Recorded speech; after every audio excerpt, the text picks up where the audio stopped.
السلام علیکم ورحمۃ اللہ وبرکاتہ۔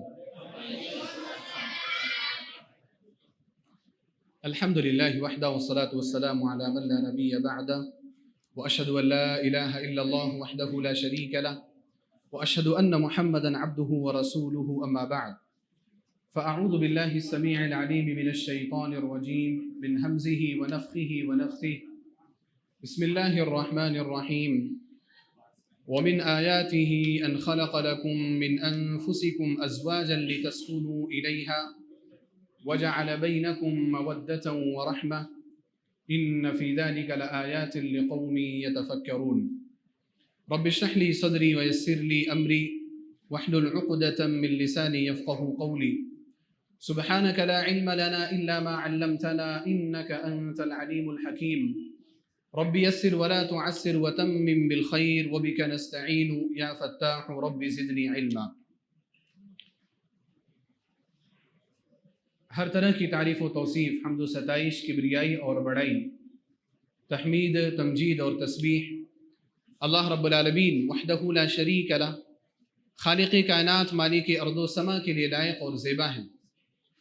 درود اور سلام نازل ہو اس دنیا فانی کی طرف بھیجے گئے تمام انبیاء اور رسول پر بالعموم، اور بالخصوص ہمارے نبی جناب محمد الرسول اللہ صلی اللہ علیہ وسلم پر، اللہم صلی وسلم مبارک علیہ۔ حضرات گرامی، سب سے پہلے میں اللہ سبحانہ و تعالیٰ کا شکر ادا کرنا چاہتا ہوں کہ رب العالمین نے مجھ ناچیز کو توفیق عنایت فرمائی کہ میں آپ کے سامنے کتاب اللہ اور سنت رسول اللہ صلی اللہ علیہ وسلم کی روشنی میں چند کلمات پیش کر سکوں۔ اس کے بعد میں شکریہ ادا کرنا چاہتا ہوں شہری جمعیت اہل حدیث اورنگ آباد کے تمام ذمہ داران اور بالخصوص امیر جمعیت اہل حدیث اورنگ آباد عبداللہ تسلیم بھائی کا، جنہوں نے ذرہ نوازی کی اور مجھ جیسے کم علم کو اور طالب علم کو یہ موقع عنایت فرمایا کہ میں آپ کے سامنے کھڑا ہو کر کے چند باتیں آپ کے گوشے گزار کر سکوں۔ اللہ رب العالمین تمام ذمہ داران کو جزائے خیر عطا فرمائے، اور الہ العالمین تو ان کے کاموں میں اخلاص پیدا فرمائے اور ان کی محنتوں کو شرف قبولیت عطا فرمائے۔ محترم حاضرین اور محترم خواتین اسلام، جیسا کہ آپ نے سنا کہ میرا جو عنوان ہے آج کا، وہ ہے خوشگوار گھریلو زندگی کا راز۔ انشاءاللہ میں اس عنوان کے تحت چند باتیں آپ کے سامنے ذکر کروں گا۔ محترم حاضرین، سب سے پہلی اور سب سے اہم چیز جس پر ہمیں توجہ کرنی چاہیے وہ یہ ہے کہ ہم اسلام کے احکام پر عمل کریں۔ اللہ رب العالمین نے فرمایا ان الدین عند اللہ الاسلام، دین اللہ تعالیٰ کے نزدیک اسلام ہے، یہی اللہ رب العالمین کا پسندیدہ دین ہے، یہی پسندیدہ مذہب ہے۔ اللہ سبحانہ و تعالیٰ نے اس مذہب کے بارے میں فرمایا وَمَن يَبْتَغِ غَيْرَ الْإِسْلَامِ دِينًا فَلَن يُقْبَلَ مِنْهُ وَهُوَ فِي الْآخِرَةِ مِنَ الْخَاسِرِينَ۔ اگر کوئی شخص دین اسلام کو چھوڑ کر کے کسی اور دین کے احکام پر عمل کر کے آخرت میں کامیابی کو تلاش کرنے کی کوشش کرے گا، یا آخرت تو چھوڑے دنیا میں بھی کامیاب ہونے کی کوشش کرے گا، وہ کبھی بھی کامیاب نہیں ہو سکتا۔ فَلَن يُقْبَلَ مِنْهُ، اللہ سبحانہ و تعالیٰ نے فرمایا اس کا ایک بھی عمل قبول نہیں ہوگا۔ وَهُوَ فِي الْآخِرَةِ مِنَ الْخَاسِرِينَ، بلکہ وہ آخرت میں خسارہ اٹھانے والوں میں سے ہوگا، نقصان اٹھانے والوں میں سے ہوگا۔ دین اسلامی کے علاوہ کوئی چارہ نہیں ہے ہمارے پاس۔ لوگوں نے، ریسرچ کرنے والوں نے، ہم نے اور آپ نے نہ کی ہو، لیکن بہت سارے لوگوں نے بہت سارے مذاہب کا مطالعہ کیا، بہت سارے مذاہب پر نظر کی، انہوں نے ان مذاہب کی کتابوں کو پڑھا، ان مذاہب کے رسومات کو اور ان میں رہنے والے لوگوں کی تعلیمات کو دیکھا، لیکن سب کا نتیجہ کیا تھا؟ سب کا نتیجہ یہ تھا کہ مذہب اسلام جتنا سچا، پکا اور زندگی کے تمام شعبوں کو گھیرے ہوئے دین ہے، اس کے علاوہ کوئی اور دین نہیں ہے۔ اس لیے ہماری ضرورت یہ ہے، ہمارا واجبی فریضہ یہ ہے کہ ہم اسلام کے احکام پر عمل کریں۔ آج ابھی ارتداد کا موضوع بہت زیادہ لوگوں کی نظر میں تھا، ارتداد کی خبریں آ رہی تھی، کہیں سے کوئی لڑکی مرتد ہو رہی، کہیں سے کوئی لڑکا مرتد ہو رہا ہے۔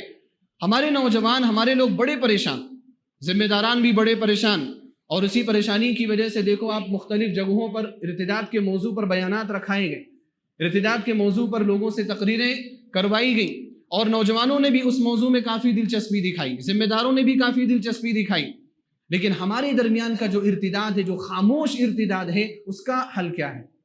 اس کو حل کرنے والا کون ہے؟ ہم مرتد نہیں ہو رہے ہیں، ہم نے اپنی زبان سے اسلام کے بارے میں کچھ بھی نہیں کہا، ہم نے اپنی زبان سے اللہ اور اس کے رسول صلی اللہ علیہ وسلم کے خلاف کچھ بھی نہیں کہا، لیکن عمل میں ہم زیرو نظر آ رہے ہیں، عمل میں ہم ذرہ برابر بھی اسلام کی تعلیمات کو ظاہر نہیں کر رہے ہیں۔ یہ جو خاموش ارتداد ہے، اس ارتداد کا ہمارے پاس حل کیا ہے؟ اس ارتداد کا ہمارے پاس جواب کیا ہے؟ مختلف تقریریں ہوتی ہیں، مختلف خطبات آپ سنتے ہیں، مختلف محاضرات میں آپ شریک ہوتے ہیں، ان محاضرات میں قیمتی گفتگو کی جاتی ہے، کتاب اللہ اور سنت رسول اللہ کی روشنی میں آپ کے سامنے باتیں بیان کی جاتی ہیں۔ ہم اور آپ ان باتوں پر کتنا عمل کرتے ہیں؟ ایک کان سے ہم سنتے ہیں، دوسری کان سے ہم اس چیز کو نکال دیتے ہیں۔ لہذا ضرورت اس بات کی ہے کہ پہلے ہم اپنا ذہن ایسا بنائیں کہ ہمیں اسلام پر عمل کرنا ہے۔ اللہ سبحانہ وتعالیٰ نے فرمایا یا ایھا الذین آمنوا ادخلوا فی السلم کافہ، اے ایمان والو اسلام میں پورے داخل ہو جاؤ۔ یہ نہیں کہ تم نے آ کر کے صرف نماز پڑھ لی یا ایک دو پروگراموں میں شریک ہو گئے، آپ کا اسلام مکمل ہو گیا۔ اسلام اتنا محدود نہیں ہے، اسلام اتنا چھوٹا مذہب نہیں ہے، اور اسلام پر عمل کرنے کا معنی بھی یہ نہیں۔ ادخلوا فی السلم کافہ، اگر مسلمان بننا چاہتے ہو اسلام میں پورے داخل ہو جاؤ، یہ اللہ سبحانہ وتعالیٰ کا حکم ہے۔ اور ہمیں اور آپ کو معلوم ہونا چاہیے کہ اللہ سبحانہ وتعالیٰ نے یہ جو بڑی بات کہی ادخلوا فی السلم کافہ، اسلام میں پورے داخل ہو جاؤ، اللہ رب العالمین نے کسی عقیدے کی بات کو چھوڑنے کی بنا پر یہ بات نہیں کہی تھی۔ اللہ سبحانہ وتعالیٰ نے یہ بات یعنی اسلام میں پورے داخل ہو جاؤ اس وقت نہیں کہا کہ جب کوئی فریضہ یا فرائض کو چھوڑا جا رہا تھا۔ اللہ رب العالمین یہ بات کب کہی؟ بعض مسلمان صحابہ کرام جو یہودیت سے آئے تھے اسلام کی طرف، ان لوگوں کے ہاں یہودی مذہب میں اونٹ کا گوشت نہیں کھایا جاتا تھا۔ حضرت اسرائیل یعنی حضرت یعقوب علیہ السلام نے اپنے اوپر حرام کیا تھا، اس بنا پر سارے لوگوں نے اپنے اوپر حرام کر لیا۔ جب یہ لوگ مسلمان ہوئے، جو یہودی پہلے تھے، جب یہ لوگ مسلمان ہوئے تو ان لوگوں نے کہا کہ اگر ہم اپنے پہلے مذہب کی طرح سے اس مذہب میں بھی اگر اونٹ کا گوشت نہ کھائے نا تو کوئی فرق پڑنے والا نہیں۔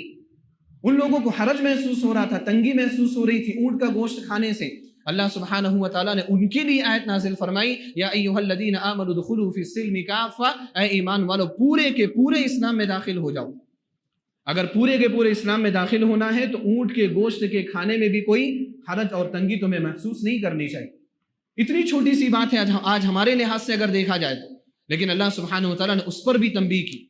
اور ہم اور آپ جو عقیدے کی بہت ساری چیزوں کو چھوڑے ہوئے، فرائض میں ہم مکمل نہیں ہیں، اخلاق ہمارا نہیں ہے، معاملات ہمارے اچھے نہیں ہیں، ان ساری چیزوں کے بعد ہمیں کیا کرنا چاہیے کہ ہم اسلام میں صحیح سے داخل ہو جائیں۔ ہمیں یہ کہنا چاہیے اسلام میں ہم صحیح سے داخل ہو جائیں، اسلام کو قبول کریں، اور جو اسلام اللہ رب العالمین کو مطلوب ہے اس اسلام پر عمل پیرا ہو کر کے دکھائیں۔ یا ایھا الذین آمنوا ادخلوا فی السلم کافہ۔ لہذا اس پروگرام کے شروع میں سب سے پہلی بات میری یہی ہے کہ ہم اور آپ اپنے اندر اسلام پر عمل کرنے کا جذبہ پیدا کریں۔ اگر اسلام پر عمل کرنے کا جذبہ نہیں ہے، یہ سارے پروگرام بیکار ہیں، یہ ساری کوششیں بیکار ہیں، سارے جو خرچ کی جا رہے ہیں سب فضول ہیں، کچھ بھی اس کا حاصل ہونے والا نہیں اگر ہمارے اندر جذبہ نہیں۔ اور یہ جذبہ مردوں کے اندر بھی پیدا کرنا ہے اور خواتین کو بھی اپنے اندر یہ جذبہ پیدا کرنا ہے۔ میں آتا ہوں اپنے اصل موضوع کی طرف۔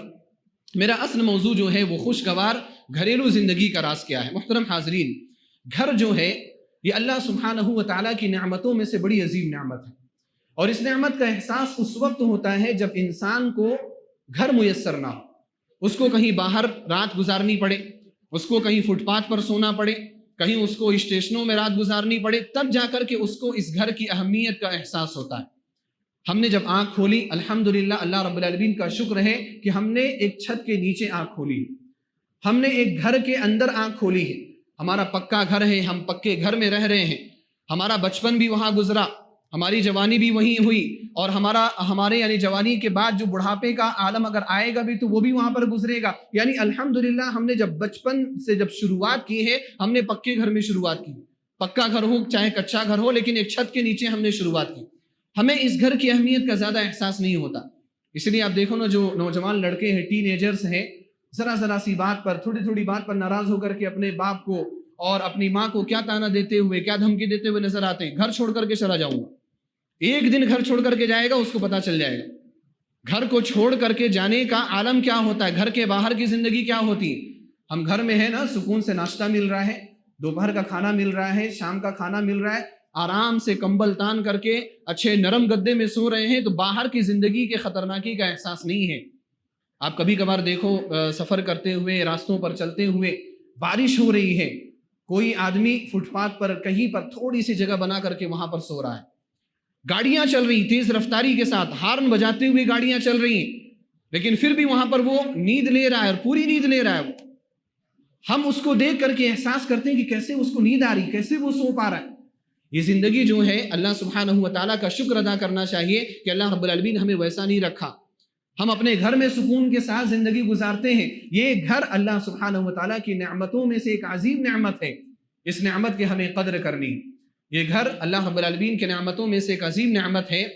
اس کا اندازہ آپ اس بات سے لگائیں، صحیح مسلم کی روایت حضرت انس رضی اللہ تعالیٰ عنہ بیان فرماتے ہیں کہ اللہ کے رسول صلی اللہ علیہ وسلم جب بھی اپنی بستر میں جاتے، آپ صلی اللہ علیہ وسلم ایک دعا پڑھا کرتے تھے، الحمدللہ الذی اطعمنا وسقانا وکفانا وآوانا فکم ممن لا کافی لہ ولا مؤوی۔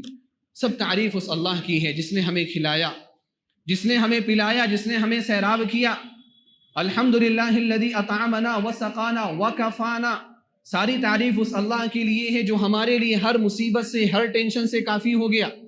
آپ اور ہم کیا کرتے ہیں؟ انسان اتنا زیادہ ظالم ہے، انسان اتنا جاہل ہے، اور انسان اتنا زیادہ ناشکرا ہے کہ تھوڑی سی محنت کو وہ پوری محنت سمجھتا ہے۔ جاب کر لیا نا، صبح سے شام تک ڈیوٹی دے دیا، سمجھتا ہے کہ یہ مال جو آ رہا ہے یہ سب میری محنت کی وجہ سے آ رہا ہے، میری کوششوں کی وجہ سے آ رہا ہے۔ اللہ رب العالمین کی تعریف کرنا بھول جاتا ہے۔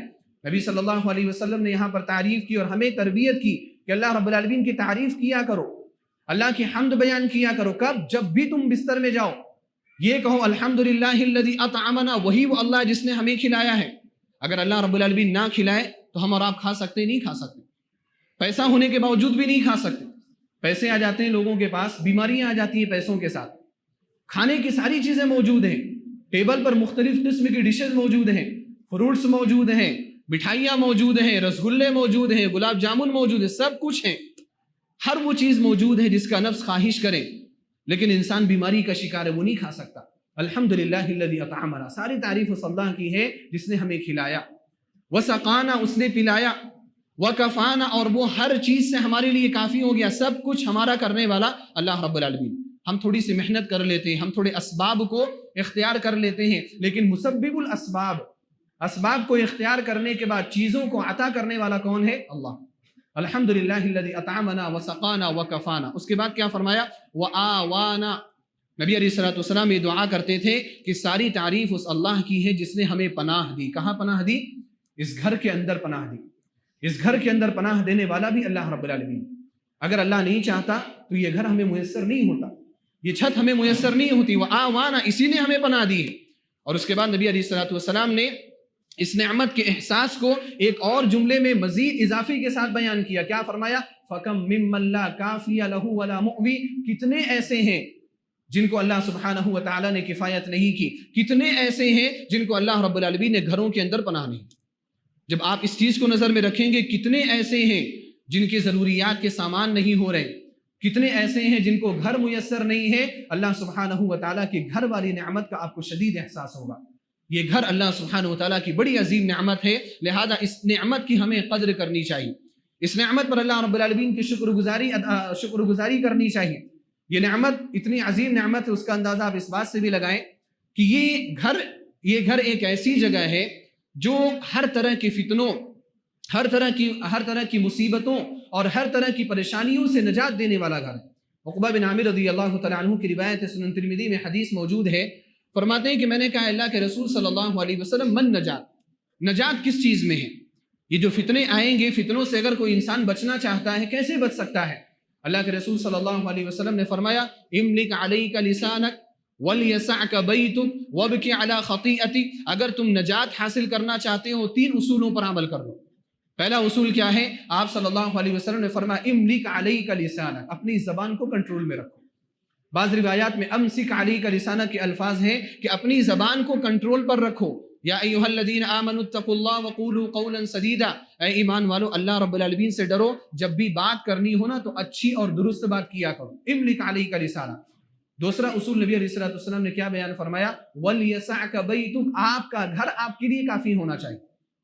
اگر فتنوں سے بچنا چاہتے ہو گھر کے اندر رہو، باہر مت نکلو، باہر فتنہ ہے، باہر آزمائش ہے، باہر آپ کے عقیدے کو اچکنے والے لوگ موجود ہیں، باہر آپ کے سلوک کو خراب کرنے والے لوگ موجود ہیں۔ وَلْيَسَعْكَ بَيْتُكَ، آپ کا گھر آپ کے لیے کافی ہونا چاہیے۔ وَبْكِ عَلَى خَطِيئَتِكَ، اور اپنے گناہوں پر آپ رونا شروع کر دو، اللہ سبحانہ وتعالیٰ سے توبہ کرنا شروع کر دو۔ نبی علیہ الصلوۃ والسلام نے یہ 3 اصول بتائے، ان 3 اصول پر اگر کوئی شخص کاربند ہو گیا، اس کے لیے نبی علیہ الصلوۃ والسلام کے قول کے مطابق نجات ہے، اس کے لیے ضمانت ہے۔ آپ دوسرے اصول پر غور کریں، نبی علیہ الصلوۃ والسلام نے کیا فرمایا؟ وَلْيَسَعْكَ بَيْتُكَ، آپ کا گھر آپ کے لیے کافی ہونا چاہیے۔ کتنی عظیم نعمت! فتنوں سے بچنا اگر ہم چاہتے ہیں، ہمارا گھر ہمارے لیے فتنوں سے بچنے کی اماج گاہ ہے۔ آپ وہاں بچ سکتے ہیں، آپ وہاں سکون سے رہ سکتے ہیں، جہاں آپ کو جھجوڑنے والا کوئی نہیں، جہاں آپ کے عقیدے کو خراب کرنے والا کوئی نہیں۔ گھر بڑی عظیم نعمت ہے۔ اس نعمت کا احساس ایک اور دلیل سے آپ کریں۔ سورہ حشر کی ابتدا میں اللہ سبحانہ وتعالیٰ نے قبیلے بنو نذیر، جو یہود کا قبیلہ تھا، جو مدینہ کے اندر آباد تھا، نبی صلی اللہ علیہ وسلم جب مدینہ آئے شروع میں، تو آپ صلی اللہ علیہ وسلم نے ان کے ساتھ مصالحت کر لی تھی، ان کے ساتھ صلح کر لیا تھا، اور ان کے ساتھ عہد و پیمان کر کے یہود بھی اور مسلمان بھی ایک ہی شہر کے اندر سکون کے ساتھ رہ رہے تھے۔ لیکن نبی علیہ الصلوۃ والسلام نے اس بات کی تنبیہ کر دی تھی کہ اگر تم نے بدعہدی کی، اگر تم نے خیانت کی، اگر تم نے اپنے وعدے کو توڑا، تو تمہیں یہاں سے نکال دیا جائے گا۔ چنانچہ بعد میں چل کر کے اس کی تفصیل آپ سنتے ہوں گے، بعد میں چل کر کے جب قبیلے بنو نذیر نے نبی صلی اللہ علیہ وسلم سے اور مسلمانوں سے کیے ہوئے وعدے کو توڑا اور وہ اپنے عہد میں باقی نہیں رہے، نبی علیہ الصلوۃ والسلام نے ان کو نکالا، ان کو مدینہ کے اندر سے نکالا۔ اسی چیز کا تذکرہ کرتے ہوئے اللہ رب العالمین نے سورہ حشر میں بیان فرمایا، هو الذی اخرج الذین کفروا من اہل الکتاب من دیارہم لأول الحشر۔ اللہ رب العالمین نے فرمایا وہی وہ اللہ ہے جس نے اہل کتاب کے کافروں کو ان کے گھروں سے نکال دیا۔ اللہ سبحانہ وتعالیٰ نے نعمتوں کا تذکرہ کیا مسلمانوں کے لیے، اور کافروں کے لیے نقمتوں کا یعنی عذاب کا، سزا کا تذکرہ کیا۔ سزا کا تذکرہ کرتے ہوئے اللہ رب العالمین نے سب سے پہلی بات کیا بیان فرمائی کہ وہ اللہ ہے جس نے اہل کتاب کے کافروں کو ان کے گھروں سے نکال دیا۔ گویا کہ گھروں سے نکالا جانا ایک قسم کا عذاب ہے۔ اگر کسی کو اس کے گھر سے نکالا جا رہا ہے، ایک قسم کا عذاب ہے۔ نبی صلی اللہ علیہ وسلم نے ان کو جلا وطن کر دیا، کہا کہ آپ مدینے میں ہمارے ساتھ نہیں رہ سکتے۔ ان کو خیبر کی طرف بھگا دیا گیا، پھر بعد میں خیبر کو بھی فتح کیا گیا۔ نبی علیہ الصلوۃ والسلام کا یہ عمل، آپ صلی اللہ علیہ وسلم کا یہ سلوک یہ بتاتا ہے کہ گھر کی اہمیت کتنی ہے۔ اور آپ نے حدود پر بھی غور کیا ہو، اسلامی حدود، اگر کوئی شخص زنا کرتا ہے اور وہ شادی شدہ نہیں ہے، شادی شدہ ہے تو اس کو رجم کر دیا جائے گا۔ اللہ ہم سب کو زنا اور اس طرح کے فواحش سے محفوظ فرمائے۔ اگر کوئی شخص زنا کرتا ہے اور زنا کرنے کے بعد اگر وہ شادی شدہ نہیں ہے تو اس کی سزا کیا ہے اسلام کے اندر؟ اسلام کے اندر اس کی سزا یہ ہے کہ اس کو 100 کوڑے مارے جائیں، اور ساتھ ہی ساتھ کیا کیا جائے؟ جلا وطن کیا جائے، اس کو اس کے شہر سے نکال دیا جائے، اس کو اس کے گھر سے باہر نکال دیا جائے۔ ایسے بے شمار دلائل میں آپ کے سامنے پیش کر سکتا ہوں جو یہ بتاتے ہیں کہ گھر کا مقام کتنا بڑا ہے، گھر کی اہمیت کتنی زیادہ ہے۔ لہذا ہمیں اس گھر کی نعمت کو سمجھنا چاہیے اور اس کو اچھے سے اچھا بنانے کی کوشش کرنی چاہیے۔ اسی وجہ سے اللہ سبحانہ وتعالیٰ نے قرآن کریم میں جہاں عبادات پر توجہ دی ہے، عبادات پر فوکس کیا ہے، اللہ سبحانہ وتعالیٰ نے گھروں پر بھی فوکس کیا ہے۔ اور اللہ رب العالمین نے اور نبی جناب محمد رسول اللہ صلی اللہ علیہ وسلم نے گھروں کو اچھا بنانے کے اصول بیان فرمائے کہ کیسے آپ اپنے گھر کو خوشگوار بنا سکتے ہیں، کیسے آپ اپنے گھر کے ماحول کو اچھا بنا سکتے ہیں۔ نبی صلی اللہ علیہ وسلم نے بہت ساری تعلیمات ہمارے سامنے بیان فرمائی، اور اللہ رب العالمین نے گھروں کو سکون کا ذریعہ قرار دیا۔ اللہ تعالیٰ نے فرمایا واللہ جعل لکم من بیوتکم سکنا، اللہ رب العالمین نے تمہارے گھروں کے اندر سکون رکھ دیا ہے۔ اگر تم سکون چاہتے ہو، اپنے گھر کے ماحول کو اچھا بناؤ، گھر کا ماحول اچھا رہے گا، تمہیں سکون ملے گا۔ اور کیوں اللہ سبحانہ وتعالیٰ نے گھر کے ماحول کو اچھا کرنے کی بات کی؟ کیونکہ انسان جب گھریلو طور پر اچھا رہتا ہے، مطمئن رہتا ہے، خوش رہتا ہے، وہ دوسرے کام اور اچھے انداز میں کر سکتا ہے۔ اگر کوئی شخص گھریلو طور پر ڈسٹرب ہو، اپنی بیوی کے تعلق سے ڈسٹرب ہو، اپنے بچوں کے تعلق سے ڈسٹرب ہو، وہ کبھی بھی اچھا کام نہیں کر سکتا۔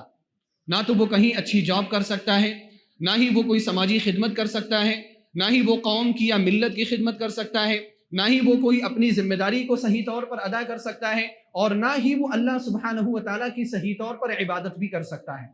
عبادت میں کھڑا ہوگا، نماز میں کھڑا ہوگا، وہ سارے مناظر اس کی آنکھوں کے سامنے سے گزرنے لگیں گے جو اس کے گھر کے اندر پیش آنے والے۔ کچھ لوگوں کو روتے ہوئے دیکھا گیا، پوچھا کہ بھئی آپ رو کیوں رہے تھے؟ ایسا لگا کہ خشوع خضوع میں رو رہے تھے، ایسا لگ رہا ہے خشوع خضوع میں رو رہے تھے، نماز پڑھ رہے رو رہے، لیکن بعد میں پتا چلا کہ رو کیوں رہے تھے؟ گھر میں لڑائی کر کے آئے ہوئے، گھر کا ماحول اچھا نہیں تھا، نماز میں رو رہے۔ نماز میں اگر کوئی انسان اللہ رب العالمین کے ڈر کی وجہ سے روئے، خشوع خضوع کی وجہ سے روئے، تو وہ رونا اچھا ہے، اللہ سبحانہ وتعالیٰ کو محبوب ہے، پسندیدہ ہے۔ لیکن اگر کوئی شخص نماز کے اندر اپنے گھریلو مسائل کی وجہ سے لڑ رہا ہے تو اس میں تو رو رہا ہے، تو اس میں تو خشوع اور خضوع کی کوئی بات نہیں، بلکہ ایسا رونا تو بعض فقہا کے نزدیک نماز کو بھی باطل کر دیتا ہے اگر زیادہ رونا ہو گیا تو، جو اللہ رب العالمین کے لیے رونا نہ ہو۔ تو گھر اگر آپ کا اچھا ہے، گھر کا ماحول اگر آپ کا اچھا ہے، آپ کا ہر کام پرفیکشن کے ساتھ انجام پائے گا، آپ عبادت بھی کر سکیں گے، آپ دوسرے معاملات بھی آپ صحیح طور پر انجام دے سکیں گے۔ لہذا ہمیں اور آپ کو اس بات کی کوشش کرنی چاہیے کہ باہر کے دوست اچھے بنائیں، باہر کے معاملات کو اچھے کریں، لیکن ان ساری چیزوں سے پہلے اپنے گھر کے معاملات کو اچھا کریں، اپنے گھر کے ماحول کو ہم اچھا بنائیں، گھر کو ایسا بنائیں کہ وہ سکون والی جگہ ہو، گھر کو ایسا بنائیں کہ وہاں پر جانے کا من کرے، وہاں پر جانے کا دل کرے، وہاں پر جانے کی خواہش ہو۔ کتنے گھر ایسے ہیں، کتنے گھر والے ایسے ہیں جو اپنے گھروں میں جانا نہیں چاہتے، جو اپنے گھروں میں رہنا نہیں چاہتے، سنڈے چھٹی کا دن ہے، چھٹی کے دن بھی اپنے دوستوں کے ساتھ باہر نکل جاتے ہیں، کیوں؟ گھر کے اندر سکون نہیں ملتا ان کو، گھر کے اندر رہیں گے تو وہی کھٹ پٹ، وہی لڑائیاں اور وہی آوازیں، ان کو یہ ساری چیزیں پسند نہیں ہیں۔ اس سے اچھا کہتے ہیں کہ دوستوں کے ساتھ باہر نکل جائیں، کہیں سیر و تفریح پہ نکل جائیں گے۔ اور اسی طرح سے بہت سارے لوگ جو جاب کرتے ہیں، جو کام کرتے ہیں، وہ لوگ بھی رات کو تاخیر سے آتے ہیں۔ کب آتے ہیں؟ جب بالکل نیند ان کے آنکھوں پر غالب ہو چکی ہوتی کہ بس لیٹے اور سو گئے، 11 بجے آئیں گے، 12 بجے آئیں گے، اور اس کے بعد 4-5 گھنٹے 6 گھنٹے کی نیند لیں گے، اٹھے اور فوراً گھر سے نکل جاتے ہیں۔ وجہ کیا ہے؟ ماحول اچھا نہیں۔ بھئی اگر آپ گھر کے ماحول کو اچھا نہیں بنائیں گے، آپ کی بیوی کیسے اچھی ہوگی؟ آپ کے بچے کیسے اچھے ہوں گے؟ چلو بیوی کو آپ چھوڑ دو، آپ کے بچوں کی تربیت تو آپ کی ذمہ داری ہے نا، آپ کے بچوں کا خیال رکھنا تو آپ کی ذمہ داری ہے نا۔ اگر آپ اپنے بچوں کا خیال نہیں رکھیں گے، ان کی تربیت نہیں کریں گے، تو پھر آپ کیسے امت کو کون سی نسل آپ دے رہے ہیں؟ تو ضرورت اس بات کی ہے کہ گھر کی اہمیت کو سمجھ کر کے، ساری چیزوں سے کٹ کر کے پہلے ہم سوچیں، غور کریں کہ ہم اپنے گھر کے ماحول کو اچھا کیسے بنا سکتے ہیں۔ میں انشاءاللہ چند چیزیں آپ کے سامنے رکھنے کی کوشش کروں گا جو خوشگوار زندگی یا خوشگوار گھر کو بنانے میں بہت زیادہ ممد اور معاون آپ کے لیے ثابت ہوں۔ انشاءاللہ ترتیب وار میں آپ کے سامنے چند چیزیں ذکر کرنا چاہتا ہوں۔ سب سے اہم چیز جو ہے، جس کا تذکرہ بار بار آیا کہ گھر جو ہے وہ کس سے بنتا ہے۔ اگر آپ الگ رہ رہے ہیں تو گھر آپ کا آپ سے اور آپ کی بیوی سے بنتا ہے۔ ایک شوہر اور ایک بیوی سے ایک گھر بنتا ہے۔ والدین وغیرہ ہوں تو وہ بھی گھر میں آ جاتے ہیں، بھائی وغیرہ ہوں تو وہ بھی آ جاتے ہیں، وہ ایک جوائنٹ فیملی والا حصہ ہوتا ہے۔ لیکن انسان اپنی فیملی کس کو بولتا ہے؟ عام طور پر اپنے آپ کو بولتا ہے، اپنی بیوی کو بولتا ہے اور اپنے بچوں کو بولتا ہے۔ تو گھر میاں اور بیوی سے بنتا ہے۔ میاں اور بیوی کو چاہیے کہ وہ پہلے اچھے ہوں، میاں شوہر کے لیے اچھا ہو، میاں بیوی کے لیے اچھا ہو اور بیوی میاں کے لیے اچھی ہو۔ سب سے پہلے اس بات کی کوشش کرنی۔ تو اچھا انتخاب اس کے لیے ضروری ہے۔ اچھے کیسے ہوں گے؟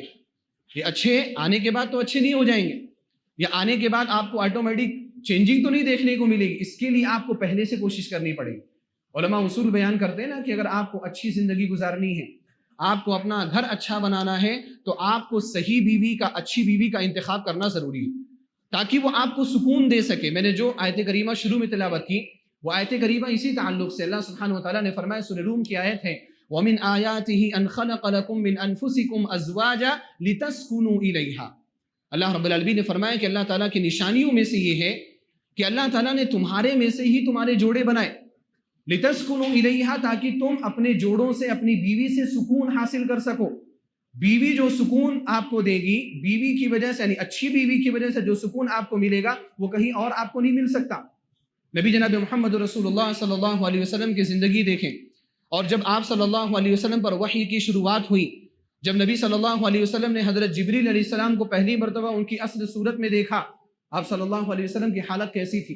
نبی صلی اللہ علیہ وسلم پریشان ہوئے، حتیٰ کہ حضرت خدیجہ رضی اللہ تعالی عنہا کے پاس آئے، اور آ کر کے حضرت خدیجہ رضی اللہ تعالی عنہا سے کہا، خشیت علی نفسی، مجھے اپنی جان کا ڈر لگ رہا ہے، ایسا لگ رہا ہے کہ میں چلا نہ جاؤں اس دنیا سے، ایسا لگ رہا ہے کہ میرے اوپر یہ سب چیزیں کیا ہو رہی، یہ کیسے حالات آ رہے ہیں، یہ کیسے واقعات پیش آ رہے ہیں میرے ساتھ، خشیت علی نفسی، مجھے اپنی جان کا ڈر ہے۔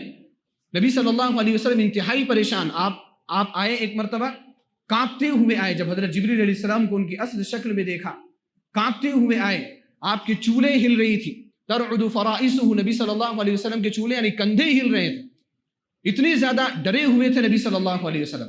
گھر میں آئے، سکون ملا، کیسے ملا؟ آپ صلی اللہ علیہ وسلم فرمائے زملونی، مجھے چادر اڑا دو، مجھے چادر اڑا دو۔ گھر والوں نے، حضرت خدیجہ رضی اللہ تعالی عنہا نے یا آپ کی بیٹی نے آپ کو چادر اڑھایا، نبی صلی اللہ علیہ وسلم نے چادر کی گرمی کی وجہ سے اپنے آپ کو سکون دیا۔ اور اس کے بعد جب اماں خدیجہ رضی اللہ تعالی عنہا سے یہ واقعات بیان کیا تو خدیجہ رضی اللہ تعالی عنہا کے جملوں نے نبی صلی اللہ علیہ وسلم کی بہت ساری ٹینشن کو اتار دیا۔ حضرت خدیجہ رضی اللہ تعالی عنہا نے اس وقت کیا کہا؟ کلا واللہ لا یخزیک اللہ ابدا، ہرگز نہیں، اللہ کی قسم، اللہ رب العالمین آپ کو کبھی بھی رسوا نہیں کرے گا۔ کبھی بھی رسوا نہ کرنے کا معنی کیا ہے کہ آپ کو ان واقعات کی وجہ سے موت آ جائے، آپ ان حالات کی وجہ سے آپ کو وفات آ جائے، ایسا نہیں ہو سکتا۔ کلا واللہ لا یخزیک اللہ ابدا، اللہ رب العالمین کبھی بھی آپ کو رسوا نہیں کرے گا۔ نبی صلی اللہ علیہ وسلم نے ایک پاکیزہ زندگی گزاری تھی، 40 سالہ جو زندگی تھی، بڑی پاکیزہ زندگی نبی صلی اللہ علیہ وسلم نے گزاری تھی۔ اگر آپ صلی اللہ علیہ وسلم اسی پاکیزہ زندگی کو گزارتے گزارتے اس دنیا سے چلے جاتے اور نبوت آپ کو نہ ملتی یا رسالت آپ کو نہ ملتی، یا آپ نے لوگوں کے پورے معاشرے کو چینج نہ کیا ہوتا، تو یقیناً دنیا والے یہی کہتے کہ بڑے پاکیزہ زندگی گزارنے والے آئے تھے، کیا ہوا؟ ایک دن ایسی کچھ حادثہ ہوا اور اس دنیا سے چلے گئے۔ بعد میں لوگ باتیں بناتے ہیں نبی صلی اللہ علیہ وسلم کے خلاف۔ اس وجہ سے خدیجہ رضی اللہ تعالی عنہا نے کہا کلا واللہ لا یخزیک اللہ ابدا، اللہ رب العالمین آپ کو ایسے رسوا نہیں کرے گا، آپ ایسے دنیا میں کوئی بڑا کام کیے بغیر آپ اس دنیا سے نہیں جا سکتے۔ اور اس کے بعد خدیجہ رضی اللہ تعالی عنہا نے اس کی وجوہات بیان کی۔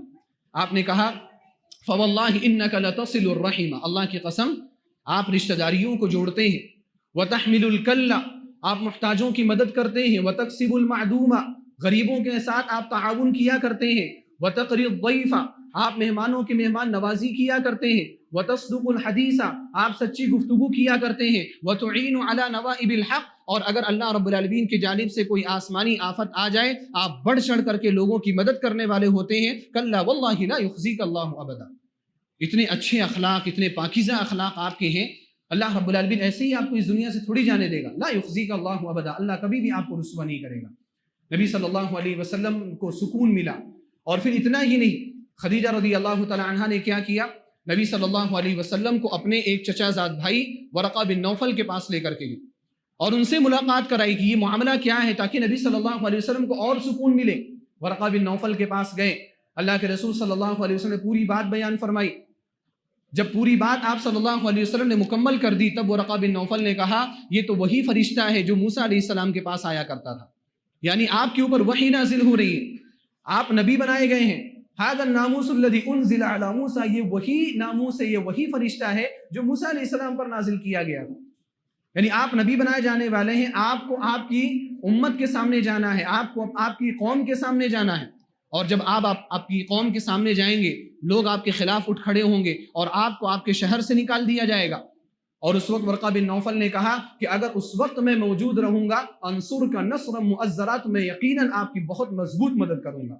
لیکن ورقہ بن نوفل کی اس کے بعد وفات ہو گئی۔ آپ دیکھیں کہ ایک بیوی اگر اچھی ہے، خدیجہ رضی اللہ تعالی عنہا جیسی ہے، تو مشکل سے مشکل حالات ہیں، شوہر کتنا بھی پریشان ہو وہ شوہر کی زندگی میں سکون پیدا کرنے والی ہوتی، شوہر کی زندگی کو آسان بنانے والی ہوتی۔ اس لیے اچھی بیوی کا انتخاب سب سے ضروری امر ہے، سب سے ضروری امر۔ اور یہاں پر صرف اچھی بیوی کا انتخاب نہیں، اگر آپ مرد ہیں تو آپ اچھی بیوی کا انتخاب کریں، اور اگر کوئی لڑکی ہے، لڑکی کے گھر والے اس کے لیے اچھے شوہر کا انتخاب کریں، کیونکہ لڑکی کو بھی اپنے گھر میں سکون چاہیے، لڑکی کو گھر میں سکون چاہیے تو شوہر اچھا ہونا ضروری ہے، مرد کو اپنے گھر کے اندر سکون چاہیے تو بیوی کا اچھا ہونا ضروری ہے۔ اسی وجہ سے اللہ کے رسول صلی اللہ علیہ وسلم نے دونوں طرح کی تعلیمات ہمیں دی۔ چنانچہ آپ دیکھیں ابو ہریرہ رضی اللہ تعالیٰ عنہ کی روایت ہے، بخاری مسلم کی حدیث ہے، اللہ کے رسول صلی اللہ علیہ وسلم نے فرمایا تنکح المرأة لأربع، کسی بھی عورت سے 4 چیزوں کی وجہ سے شادی کی جاتی، لجمالها ولمالها ولحسبها ولدینها، 4 چیزوں کی وجہ سے شادی کی جاتی، اس کی خوبصورتی کی بنا پر، کبھی اس کے مال کی بنا پر، کبھی اس کے حسب و نسب کی بنا پر، اور ولدینها، اور کبھی اس کی دینداری کی بنا پر۔ یہ نبی صلی اللہ علیہ وسلم نے عام معاملات بیان فرمائے، عام لوگوں کی ذہنیت کو بیان فرمائے کہ عام طور پر لوگوں کا ذہن انہی چیزوں کی وجہ سے کسی عورت سے شادی کرتا ہے. لیکن پھر اس کے بعد نبی علیہ الصلوۃ والسلام نے دینی ناحیے کو اس میں جوڑا. آپ صلی اللہ علیہ وسلم نے فرمایا فَاظْفَرْ بِذَاتِ الدِّينِ تَرِبَتْ يَدَاكَ، اگر تمہیں کامیابی حاصل کرنا ہے تو دیندار عورت کے ذریعے سے کامیابی حاصل کرو. فَاظْفَرْ بِذَاتِ الدِّينِ ظَفِرَ يَظْفَرُ باب سمع یسمع سے آتا ہے. کیا معنی اس کا ہوتا ہے؟ کامیاب ہونے کا. اگر تم کامیاب ہونا چاہتے ہو زندگی کے اندر، اچھی زندگی گزارنا چاہتے ہو، اچھا گھر بنانا چاہتے ہو، فَاظْفَرْ بِذَاتِ الدِّينِ، دیندار عورت کو ترجیح دو. تربت یداک، اور آپ صلی اللہ علیہ وسلم نے سختی کو بیان کرنے کے لیے تربت یداک کا جملہ استعمال کیا. تمہارے ہاتھ خاک آلو، یعنی تم مانو یا نہ مانو دیندار عورت ہی تمہاری زندگی کو کامیاب بنا سکتی، اسی کے ذریعے سے تم کامیابی کی سیڑھیوں پر آگے قدم رکھ سکتے ہو. آپ صلی اللہ علیہ وسلم نے اس کے ذریعے سے بیان کیا ساری چیزیں ایک طرف اور دینداری ایک طرف. لیکن ہمارے یہاں معاملہ کیا ہے؟ ہمارے یہاں آج کا معاملہ یہ ہے کہ ہمارے یہاں آج کے دور میں بالخصوص پڑھائی کو زیادہ دیکھا جا رہا ہے. جو لڑکی ہے وہ ڈاکٹر ہے یا نہیں ہے، وہ انجینئر ہے یا نہیں ہے، اگرچہ اس سے کام نہ بھی کرانا ہو. بھئی اگر آپ اس کو جاب کرا رہے ہو تو بات الگ ہے، آپ اس کے ذریعے سے کمانا چاہتے ہو، حالانکہ وہ بھی صحیح ہے یا صحیح نہیں ہے، میں اس پر جانا نہیں چاہتا. لیکن میں لوگوں کی ذہنیت کی بات کر رہا ہوں کہ لڑکی کو لانا ہے، اس کو اپنے گھر میں رکھنا ہے، لیکن پھر بھی لڑکی کون ہونی چاہیے؟ وہ کوئی ڈاکٹر ہونی چاہیے، کوئی انجینئر ہونی چاہیے، کوئی بہت زیادہ پڑھی لکھی بی اے بی ایڈ کی پی ایچ ڈی کی لڑکی اس کو چاہیے، اور ایسی لڑکی سے وہ شادی کرنا چاہتا ہے. ہمارے یہاں پڑھائی مقدم ہے، اور ایسے نوجوان ہمارے پاس آتے ہیں، علماء کے پاس آتے ہیں، تو نوجوان ان کو دین کی بات نہیں، شیخ پتہ ہے دین کے بارے میں پتہ ہے، دیندار تو ہم کو چاہیے، لیکن پہلے وہ کیا بات کرے گا؟ وہ پہلے پڑھائی کی بات کرے گا کہ مجھے پڑھی لکھی لڑکی چاہیے، مجھے ایجوکیٹڈ لڑکی چاہیے. اگر دینداری کا معاملہ آئے تو وہ بولے گا مجھے معلوم ہے، حالانکہ اس کو معلوم ہے کہ وہ دینداری کو مقدم نہیں کر رہا. پہلے دینداری دیکھو.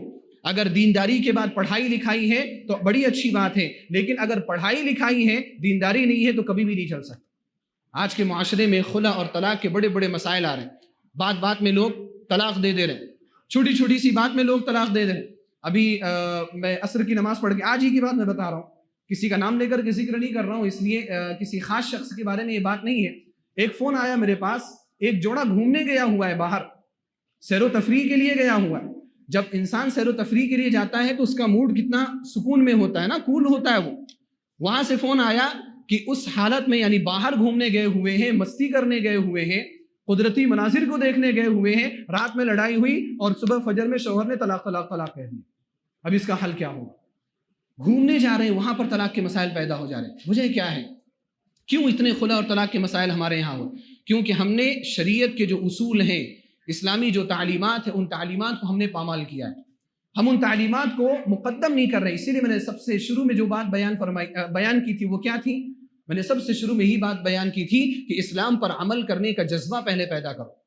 اگر اسلام پر عمل کرنے کا جذبہ پیدا کرو گے تو یہ ساری چیزیں فائدہ مند ہیں، ورنہ یہ کوئی بھی چیز اثر انداز ہونے والی نہیں، فائدہ مند نہیں. اللہ کے رسول صلی اللہ علیہ وسلم نے فرمایا فَاظْفَرْ بِذَاتِ الدِّينِ، دیندار لڑکی کو ترجیح دو، اس کے ذریعے سے کامیابی حاصل کرنے کی کوشش کرو. اللہ رب العالمین تمہیں اسی لڑکی کے ذریعے سے دنیا اور آخرت کی کامیابی دے گا. یہاں پر میں ایک واقعہ ذکر کر کے اپنی بات آگے بڑھانا چاہتا ہوں. امام مزی رحمہ اللہ نے اپنی کتاب تہذیب الکمال میں سفیان ابن عیینہ رحمہ اللہ کا اس حوالے سے ایک بہترین واقعہ ذکر کیا. سفیان ابن عیینہ رحمہ اللہ کا واقعہ یوں ہے کہ ان کے ایک شاگرد ہیں، سفیان ابن عیینہ رحمہ اللہ کے ایک شاگرد ہیں یحییٰ بن یحییٰ نیشابوری. یحییٰ بن یحییٰ نیشابوری کہتے ہیں کہ ایک مرتبہ میں سفیان ابن عیینہ رحمہ اللہ کی مجلس میں بیٹھا ہوا تھا. ان کے پاس ایک آدمی آیا اور آ کر کے وہ اپنی بیوی کی شکایت کرنے لگا.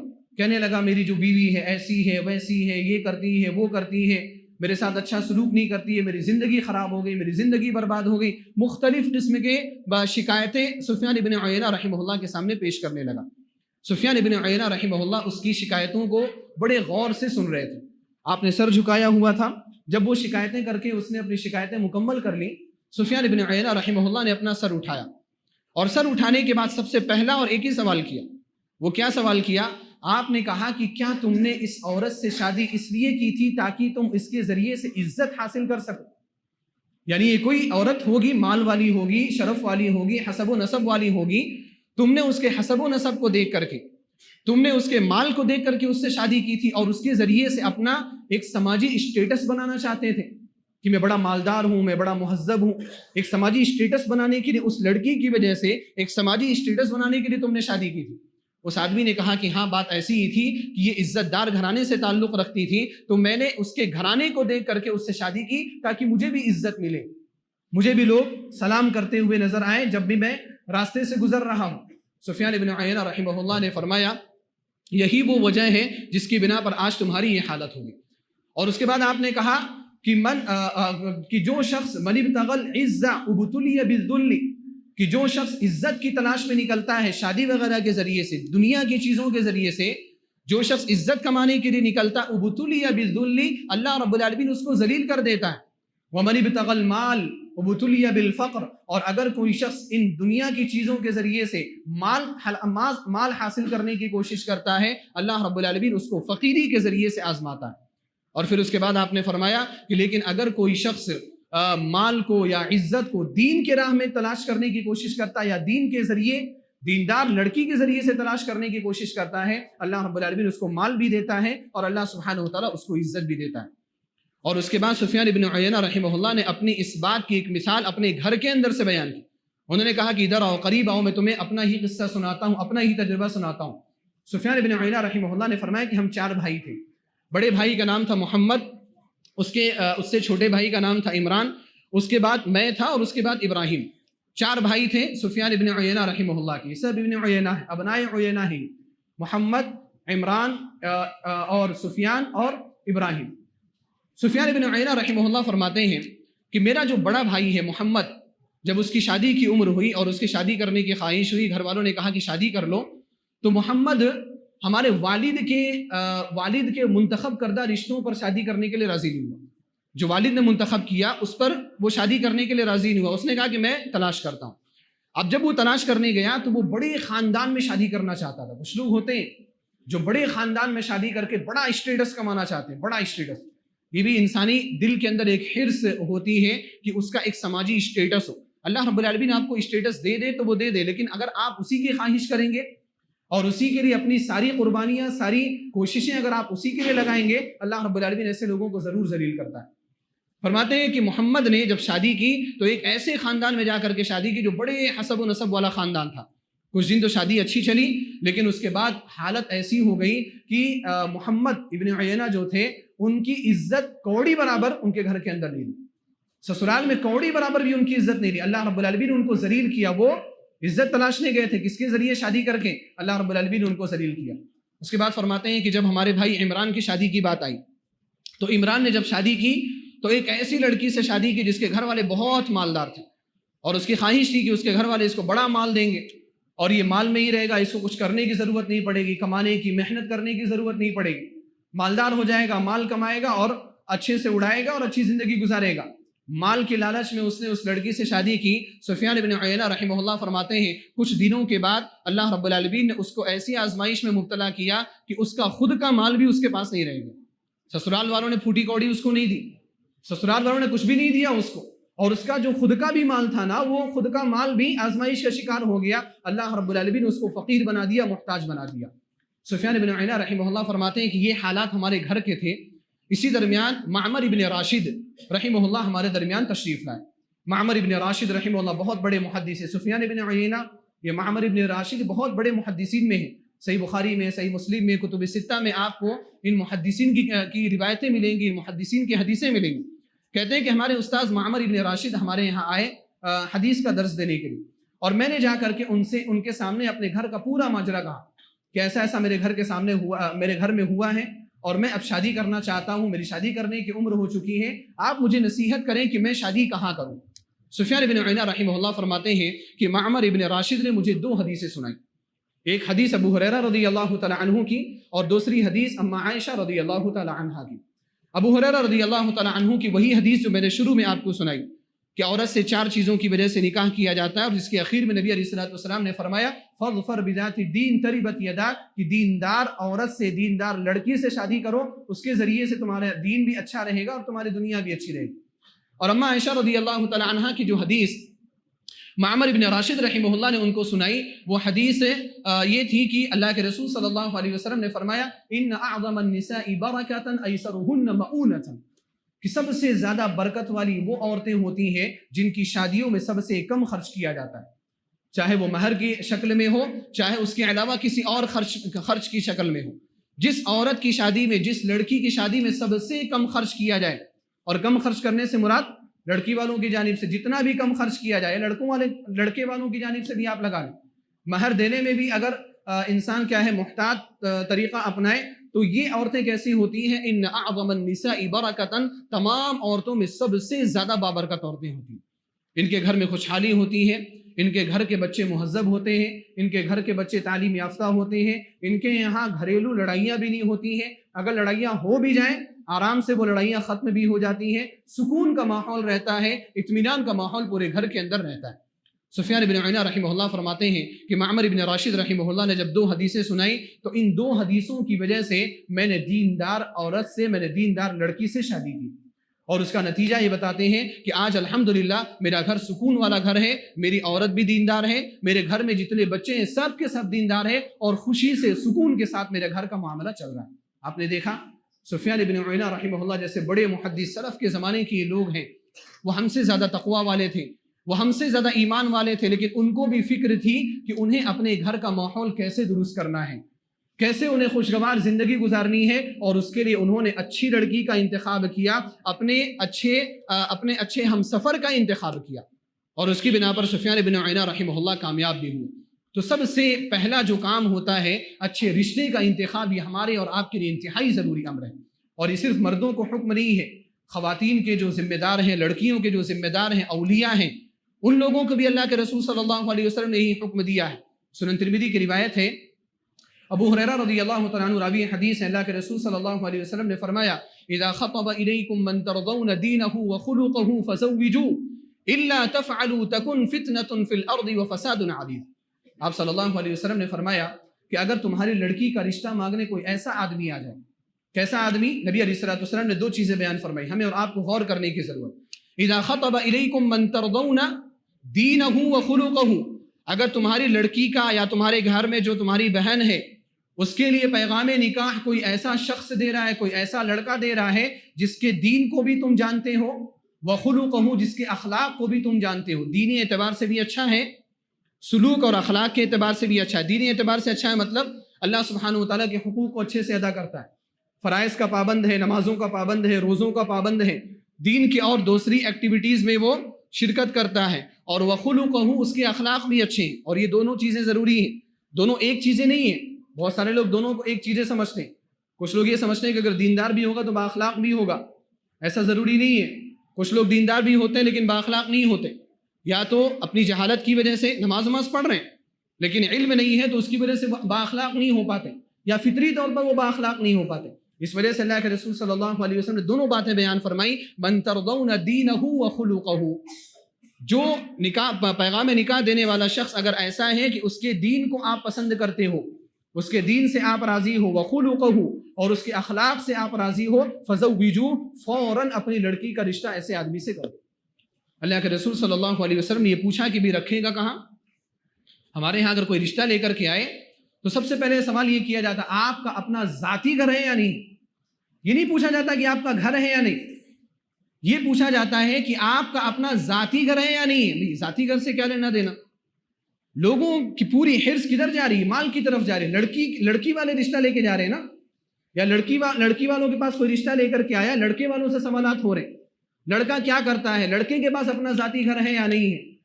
اگر اسی اصول کو بنا لیا جائے نا تو ہم میں سے اکثر و بیشتر لوگ کمارے رہ جائیں گے۔ کتنے لوگ اپنے ذاتی گھر میں رہتے ہیں؟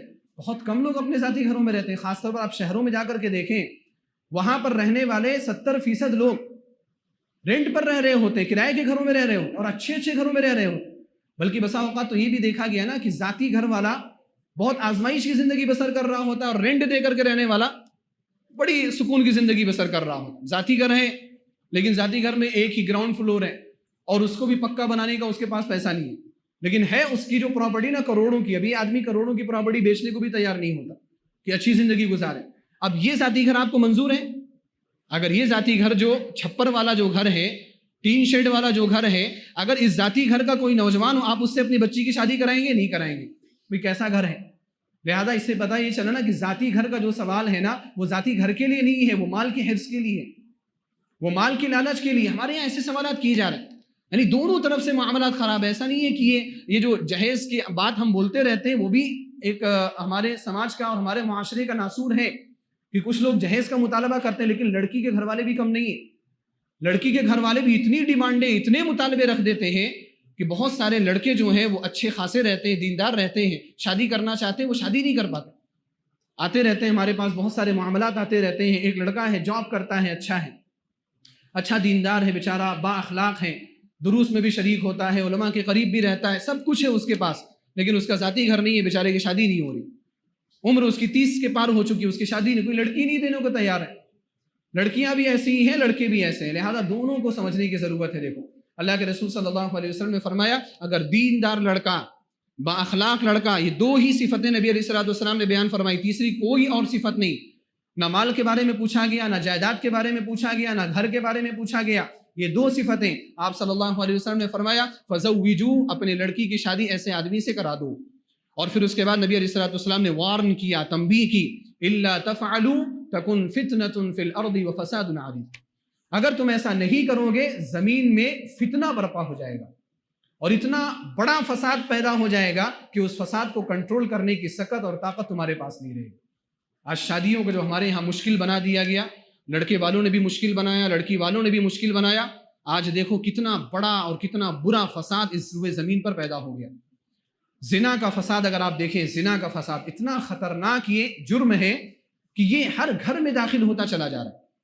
زنا ایک ایسی چیز ہے جس کی خطرناکی اور قباحت قرآن کریم میں بھی مذکور ہے، نبی علیہ السلام نے اس کے بارے میں بیان فرمایا، ہم بھی جانتے ہیں اور آپ بھی جانتے ہیں، لیکن وہ ہمارے سماج کے گھر گھر میں گھسا ہوا ہے۔ زنا اتنی خطرناک چیز ہے کہ وہ صرف جاہلوں کے گھروں میں نہیں، غیر دیندار طبقے کے گھروں میں نہیں، دیندار طبقوں کے اندر بھی آج داخل ہو چکا ہے۔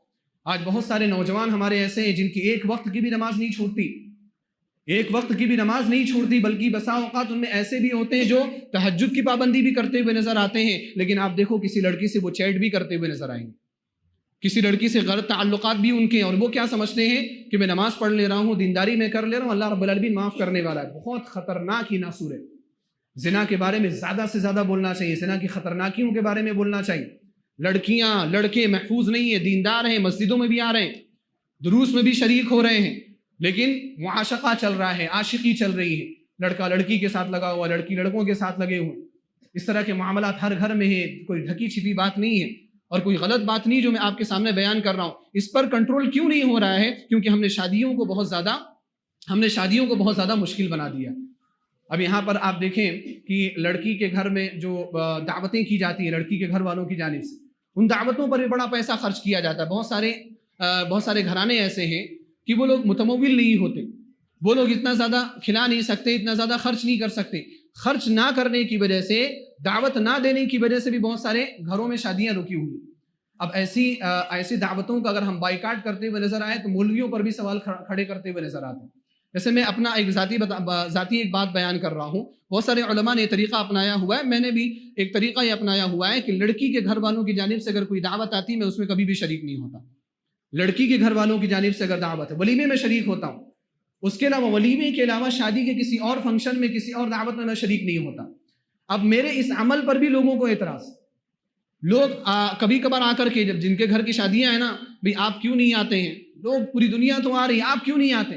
میں نے بولا کہ بھئی اگر پوری دنیا جا رہی ہے تو ہو سکتا ہے کہ وہ ذمہ داری برداشت کرنے کے لیے وہ لوگ تیار ہوں، لیکن میں اپنی ذمہ داری برداشت کرنے کے لیے تیار نہیں ہوں۔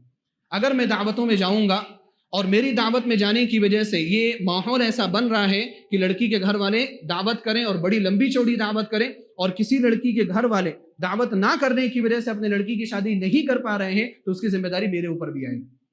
میں وہاں پر جو بیٹھ کر کے کھا رہا ہوں نا، وہ چکن اور وہ حریص اور وہ بریانیاں، ان ساری چیزوں کا حصہ مجھے اللہ سبحانہ وتعالیٰ کے پاس دینا پڑے گا۔ اس وجہ سے میں نہیں چاہتا ہوں کہ میں اس چیز میں اللہ رب العالمین کے ہاں مسئول ہوں۔ بہت سارے گناہ میرے خود ہیں پہلے کے، بہت ساری غلطیاں میں کر رہا ہوں، ان ساری غلطیوں اور ان سارے گناہوں کے جواب دینے میں ایک اور گناہ اپنی زندگی میں ایڈ نہیں کر سکتا۔ ہو سکتا ہے کہ میرے اس عمل کو دیکھ کر کے اور بھی لوگ اس طرح سے بائیکاٹ کریں اور دھیرے دھیرے ایک پورا ماحول بن جائے اور لڑکیوں کے لیے یا لڑکی کے گھر والوں کے لیے شادیاں کرنا آسان ہو جائے، تو ان چیزوں پر بھی لوگوں کو اعتراض ہو جاتا ہے۔ میں بس خلاصے کے طور پر یہ کہنا چاہتا ہوں کہ دیکھیں، اگر ہم شادی کر رہے ہیں رشتوں کا اچھا انتخاب کریں، دینداری کو ترجیح دے، بیچ میں کوئی بھی چیز نہ لائے۔ میں نے تو چند چیزیں آپ کے سامنے رکھی ہیں نا، کبھی کبھار لوگ خاندان کا اینگل لے آتے ہیں کہ یہ فلاں خاندان کی نہیں، یہ فلاں خاندان کا نہیں، تب شادیاں نہیں ہوں۔ کوئی بھی اینگل آپ بیچ میں نہ لائیں، اچھا رشتہ دیکھیں، دیندار رشتہ دیکھیں، کیونکہ دیندار اگر شوہر ہوگا، دیندار اگر بیوی ہوگی، تو ان لوگوں کا گھر بہت سکون کے ساتھ، اطمینان کے ساتھ چلے گا۔ اس کے بعد میں دوسری چیز آپ کے سامنے ذکر کرنا چاہتا ہوں کہ اگر گھر کو خوشگوار بنانا ہے، گھر کو اگر ہمیں اچھا بنانا ہے، تو شوہر کو بھی چاہیے اور بیوی کو بھی چاہیے کہ وہ اپنے گھر کو اللہ رب العالمین کی عبادت سے آباد کرے۔ یہ بہت اہم چیز ہے۔ آج ہم میں سے اکثر و بیشتر لوگ اس چیز کو فراموش کرتے ہوئے نظر آ رہے ہیں۔ گھروں میں عبادت کا کوئی ماحول نہیں ہے، نہ مرد عبادت کرتا ہے گھر کے اندر، نہ عورت گھر کے اندر عبادت کرتی ہے۔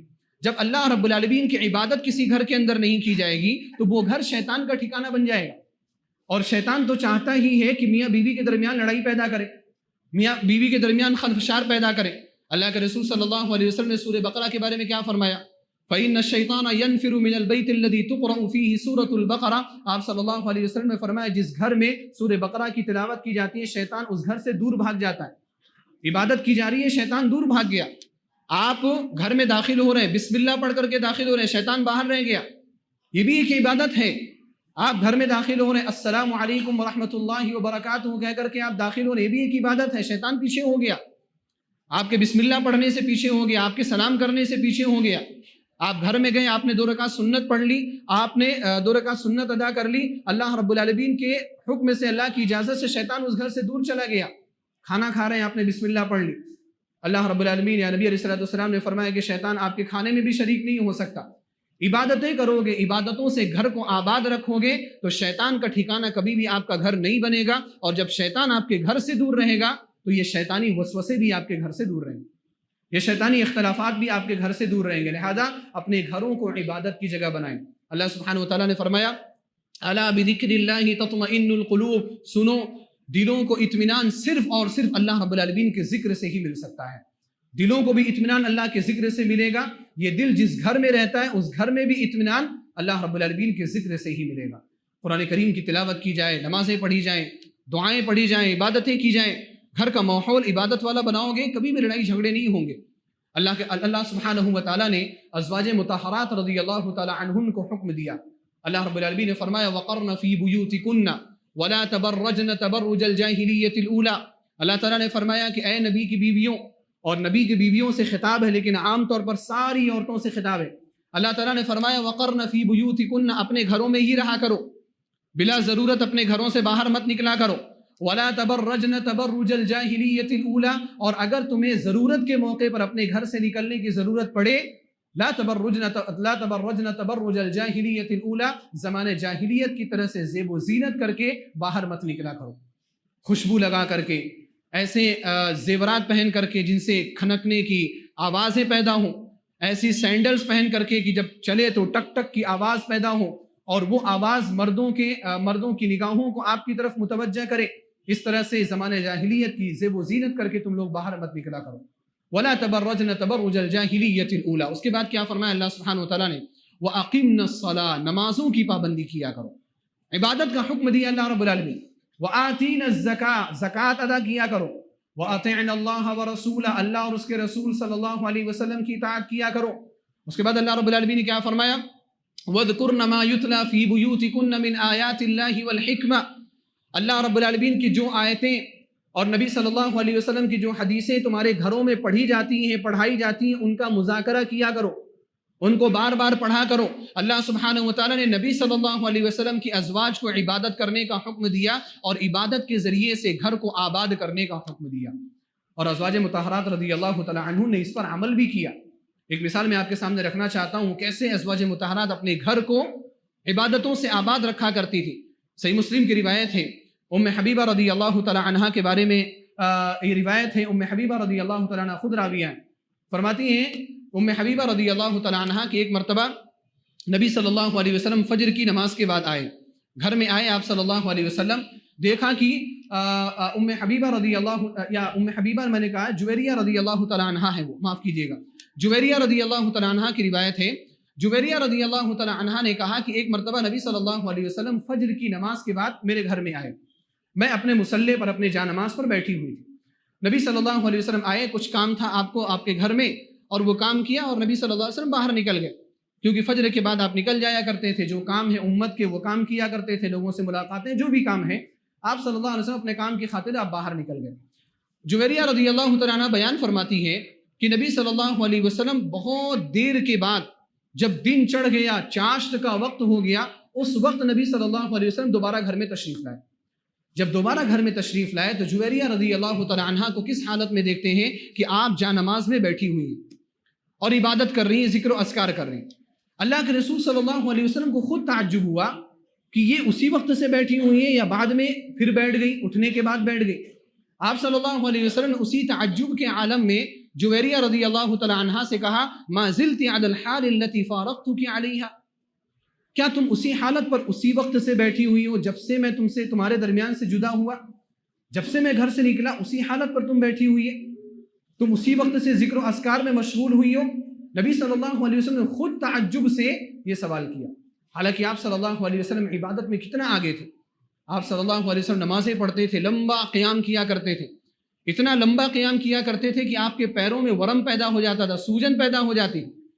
بعض ازواج مطہرات نے کہا کہ اللہ کے رسول صلی اللہ علیہ وسلم آپ اپنے آپ کو اتنی تکلیف کیوں دیتے ہیں، ایسی عبادتیں کیوں کرتے ہیں؟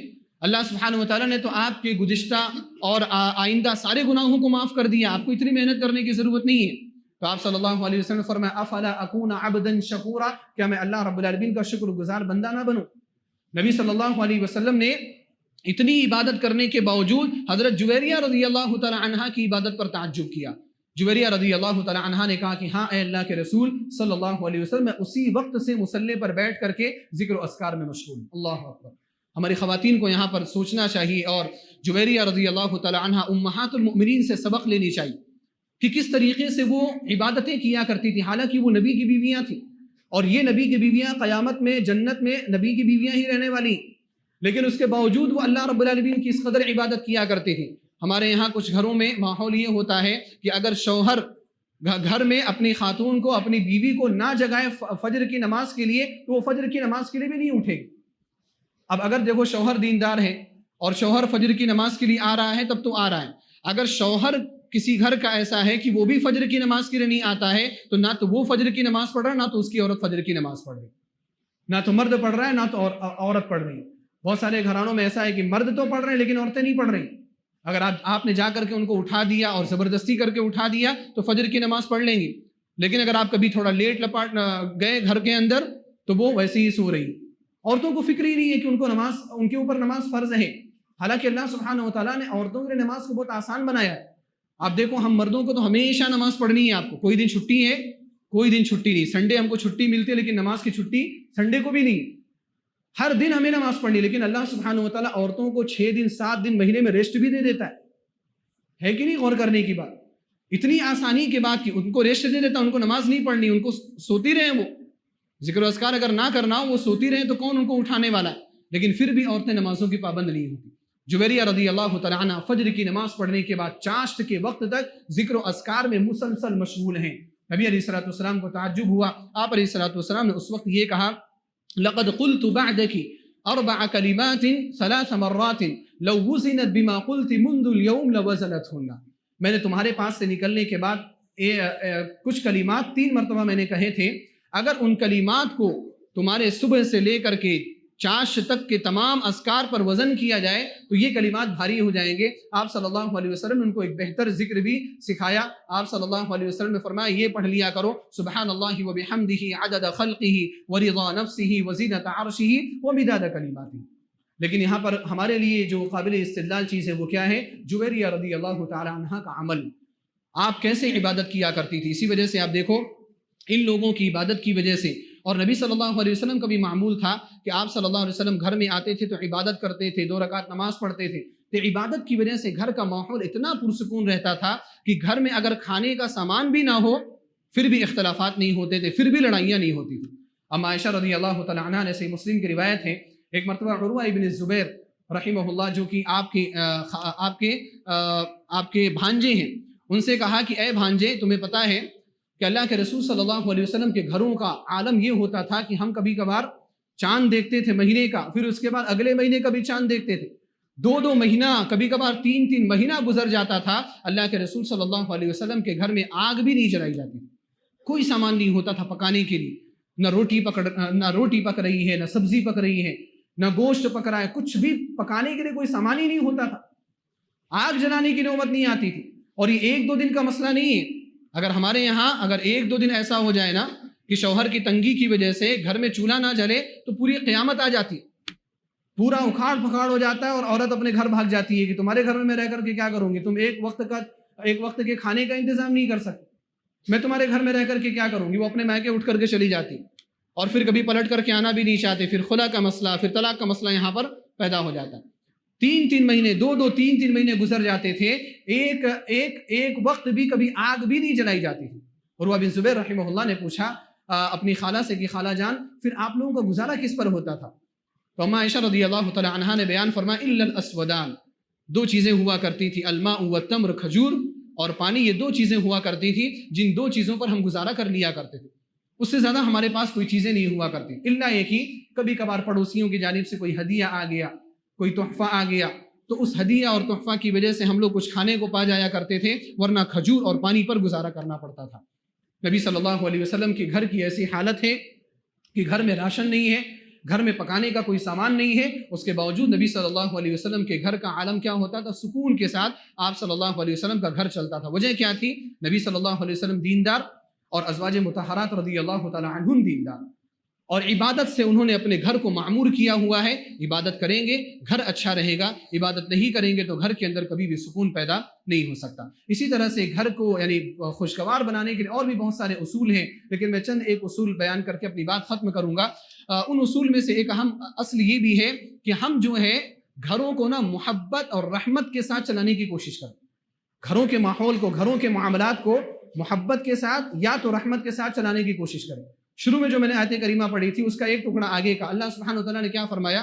وَجَعَلَ بَيْنَكُمْ مَوَدَّةً وَرَحْمَةً، اللہ رب العالمین نے یہ احسان کیا، اس کی یہ نشانی ہے کہ اللہ تعالیٰ نے تم میں سے ہی تمہارے لیے جوڑا بنایا تاکہ تم اس سے سکون حاصل کر سکو۔